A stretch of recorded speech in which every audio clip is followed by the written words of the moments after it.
আসসালামু আলাইকুম।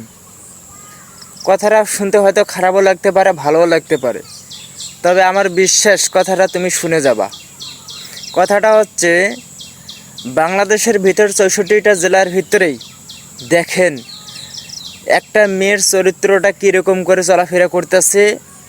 ছেলেদের পোশাক পরে মেয়েরা চলাফেরা করতেছে।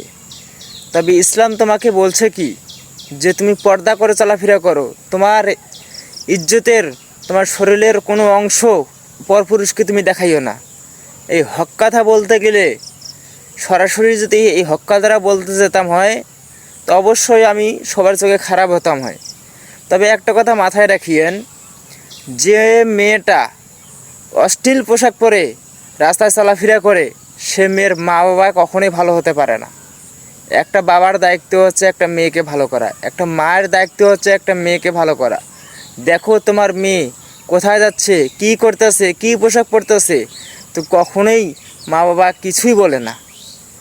কারণ যদি আজকে বলতে হয়, তা পৃথিবীটা বা বাংলাদেশটা এত ধ্বংসের পথে যাইতে না হয়। সবাইকে সবাই একটু ভালোবাসা দিয়ে আগলে রাখতে হয়।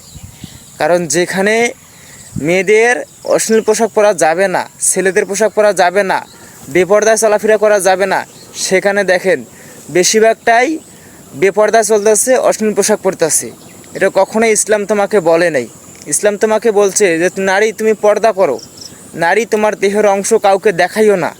এই দেহের একটা অংশের জন্য তুমি জাহান্নামে যাবা, একটা অংশের জন্য তুমি সারা জীবন জাহান্নামে জ্বলবা। তাই এখনও কইতাছি ওই মেয়ের মা বাবাকে, তোমার মেয়েকে যদি তোমার চরিত্র ভালো করতে পারো, তার পোশাক যদি তুমি ভালো করতে পারো, তো তোমার মেয়ে আর তুমি জান্নাতে যাইবা। এটাই হচ্ছে কোরআনের কথা, এটা আমার কথা না।